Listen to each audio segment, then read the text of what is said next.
പേരേത്തെ റോഡുകളുടെ ശോചനീയ അവസ്ഥയ്ക്ക് പരിഹാരം കാണണമെന്ന് ആവശ്യപ്പെട്ടുകൊണ്ട് റൈസിംഗ് കൊട്ടിയത്തിന്റെ നേതൃത്വത്തിൽ നടന്നുവരുന്ന സമരത്തിന്റെ രണ്ടാം ഘട്ടമായ ഇന്ന് നമ്മുടെ പ്രിയങ്കരനായ പ്രധാനമന്ത്രി ശ്രീ നരേന്ദ്രമോദിക്ക് ഇമെയിൽ അയച്ചുകൊണ്ട് ആ പരിപാടി ഉദ്ഘാടനം ചെയ്യുകയാണ്. പ്രിയപ്പെട്ടവരെ, 10 സമര പരിപാടികളാണ് റൈസിംഗ് കൊട്ടിയം ആസൂത്രണം ചെയ്തിരിക്കുന്നത്. നിങ്ങൾക്ക് എല്ലാവർക്കും അറിയുന്ന കാര്യമാണ്. അതിൽ ആദ്യഘട്ടമായ വിളംബര ജാഥ റൈസിംഗ് കൊട്ടിയം നടത്തുകയുണ്ടായി. രണ്ടാം ഘട്ടമായ ഇമെയിലിന്റെ ഉദ്ഘാടന കർമ്മമാണ് ഇപ്പോഴിവിടെ ബഹുമാനപ്പെട്ട പ്രസിഡന്റ് നടത്തിയത്.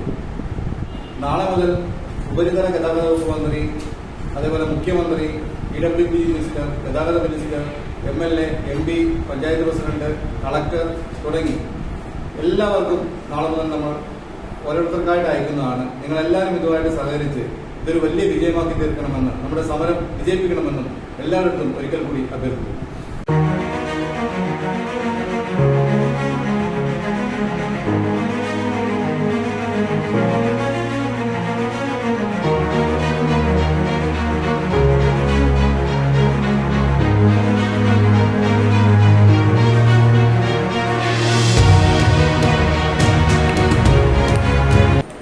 സ്നേഹിതരെ, നമ്മളെല്ലാവരും തന്നെ ഈ റോഡിന്റെ നാശോത്മകമായ ഭാഗത്തു നിന്ന് നമുക്കൊരു മോചനം ഉണ്ടാകേണ്ടത്. അതിനെല്ലാവരും ആത്മാർത്ഥമായി ഈ പറയപ്പെട്ട പ്രൈം മിനിസ്റ്ററിനേക്കുള്ള മെയിലുകൾ എല്ലാവരും ഇന്നു മുതൽ അയച്ചു തുടങ്ങുക.